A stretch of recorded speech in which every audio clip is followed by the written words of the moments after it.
Labadiena, Marijus Abraziūnas ir šiandien mes netradicinėje aplinkoje. Mes pasikvietėm Laurą. Sveiki. Baltiką, Laura Švab. Matysim. Ir norėjom pasidalinti Lauros patirtim, jos istoriją ir pažiūrėsim, kaip jai sekėsi, kokie rezultatai. Tad Laura, pradėk, nuo ko viskas prasidėjo tavo sveikatos istorija, kodėl atvykai pas mus ir pradėsim. Tai sunku būtų atrasti tą tašką, nuo kurio prasidėjo mano sveikimo kelionė. Bet momentas, kai aš atsidūriau pas veterinarijų, tai man tiesiog rekomendavo geri žmonės. Kas rekomendavo? Olė. Ai, Kalužinė. Ačiū, Oliai. Ačiū, Olė. Labai ačiū, Oliai.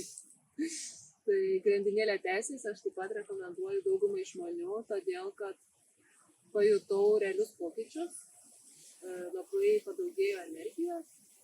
Tai aš kreipiausi dėl to, kad trūko man energijos, daug reikėdavo valandų kvėpuoti ir vis tiek nesijausdavau pailsėjusi. Taip pat mane kamavo nuotaikos svyravimai, kaulų skausmai, jaučiausi tarsi tokia kaip buratinas, buvo labai sunku judėti. Ir rytais būdavo susikaušti. Ir rytais pat ir vakarop taip pat.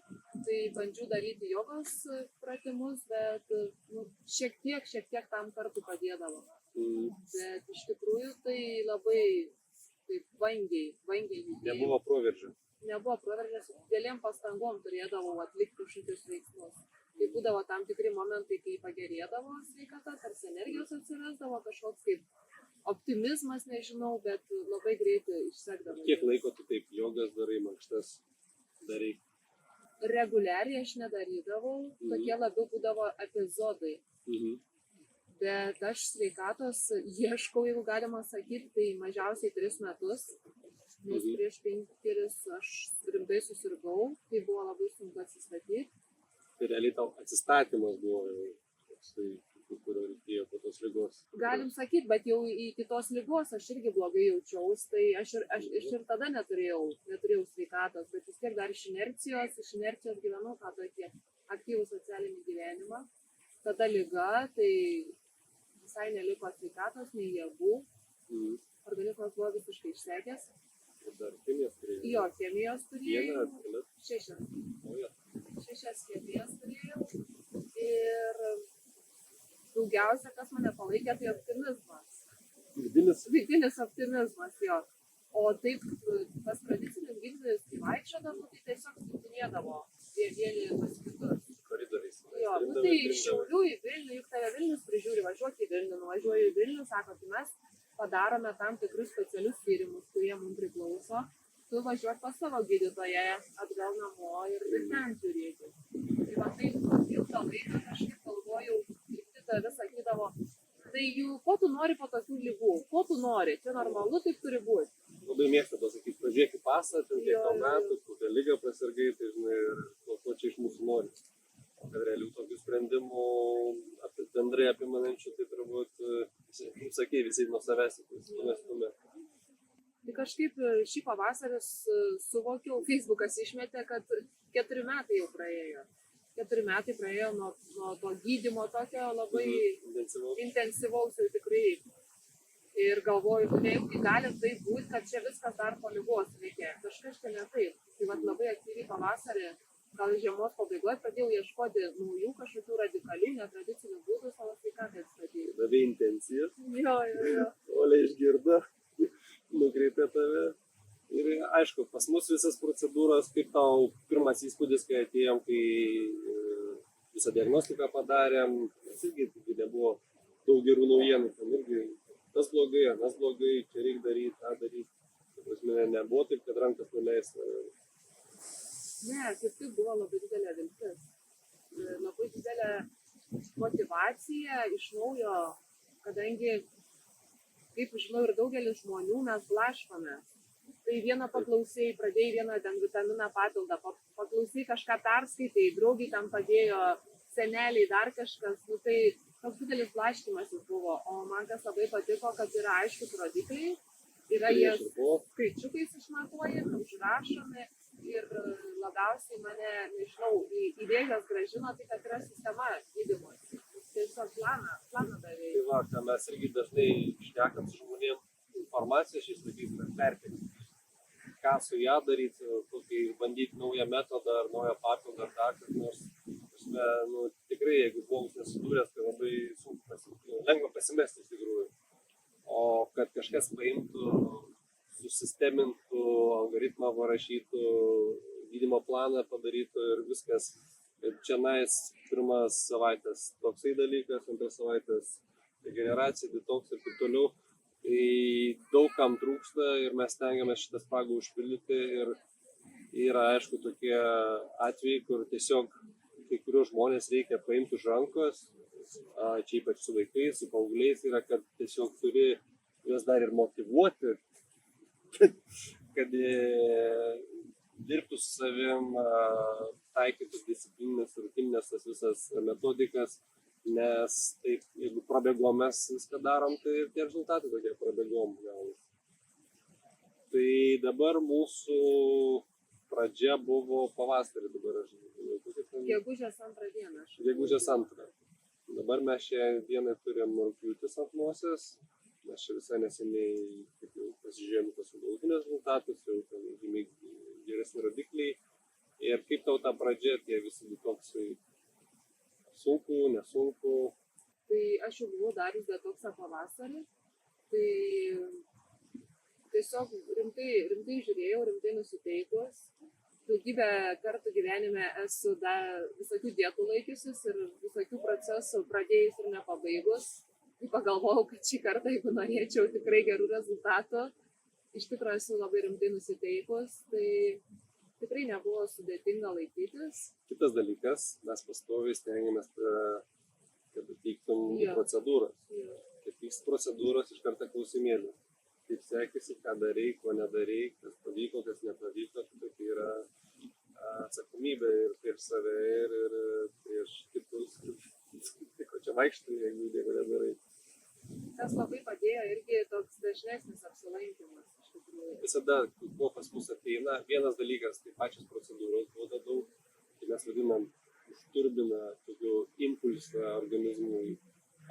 Kitas dalykas, tai tavo tokia atsakomybė jautimas ir už save ir kad vis atnaujinam tą informaciją, atnaujinam, į kurią pusę einam ir tada tas rezultatas more consistent, nuoseklesnis. Taip, tai o kokie tavo simptomai buvo, kai atėjai pirmą kartą pas mus? Kai aš atėjau, tai buvo dideli labai nuotaikų svyravimai. Tai miegas buvo chaotiškas, negilus ir ilgas. Daug valandų reikėdavo man miegoti, ar lovai net išgulėdavau, galim sakyti, bet nepailsėdavau, atsigeldavau nepailsėjus. Tai man ne per seniausiai diagnozavo fibromialgiją, tai toks viso kūno labai didelis sąstingis, tiesiog buvau kaip į vieną kamuolį, tokia susispaudo, susirietų, susigūžus. Tai dabar tikrai jau galiu lankstyti galvą maloniai ir linksmai. Ir sąnarius skaudėjo, kaulus skaudėjo, labai skaudėdavo, tai kas dar man buvo. Iš tikrųjų, pasveikai kai pasveikau, tai labai sunku ir prisiminti ir nebesinori net nuovargis, ar depresijos buvo toksai, nepailsėdavai. Tai ir nevirškindavo man refliuksas. Refliuksas buvo labai dažna problema daug metų. Paskui mes visko radom. Visko prirašėm, bet dabar nelabai noris. Tai va, tai tokie simptomai pas mus. Buvo. Ir kaip dabar jautiesi? Dabar jaučiuosi daug geriau. Daug geriau. Ta prasme, su depresija, su nuovargiu tau viskas geriau. Jo, aš esu energingesnė. Gali daug nuveikti, dabar irgi pas tave kiek proveržių buvo. Jo. Aišku, Laura nepasakė, bet pas ją dar daug per tą laiką yra įvykę ir asmeniniam gyvenime, ir tam savęs atradimą, važiavai ir į seminarus. Aš važiavau į įvairiausius retritus, gydymo stovyklas, dariau labai daug dėl savęs, tokių labai, sakyčiau, direktyvių ir intensyvių programų. Tai, kad atsidūriau pas jūs, tai jau gavos toks, iš vis kaip ir apjungimas, pripildymas tų spragų ir paties tokio fizinio organizmo labai geras. Nes matai, mes daug ką kalbam apie psichosomatiką, psichologiją, nes tau irgi turėjo kažkai susidėlioti ant į. O procedūros, reiškia, papildai daugiau yra kūnas, energija ir tas pagrindas, ant kurio turi statyti. Bet aišku, jeigu galvoji vėjai ir nerandi savęs, tai labai sunku išlipti iš tokių depresijų, iš tokių nuovargio problemų, nes tada ta visa energija nueina į tą tokią problemų sprendimą, psichologinių problemų. Tai vat, daug laiko aš spręsdavau tas problemas ir jau atrodo aš jas išsprendžiu, bet pats organizmas būdavo išsekęs ir vis tiek tada nebeįsivažiuoju. Reikalauja savo energijos. Tai dabar gavos tiesiog labai geras kompleksas. Nes dabar ir knygą rašai, ir filmas, tai ką tu ten dar? Ką tik aš nedarau, aš tai nebenoriu dabar garsiai girtis, kol neišleidau nors vieno produkto, bet daug minčių, daug sumanimų labai geras. Jėgų yra dabar visam šitam įvykdyti. Dabar naujas mano uždavinys išmokti ilsėtis. Tai balansas, sakom balansas, nes irgi mes atstatom tą energiją, statom tuos, reiškia, buvo nuovargio simptomai, bet vėl, ką mes su tą atsiradusią energiją darom. Jeigu nebus balanso ir vien tik naktim rašysim dienom, tenais kiti reikalai ir taip toliau, labai greitai galime išnaudoti. Reikia duoti savo irgi, kad 18, tas irgi verybės energijos.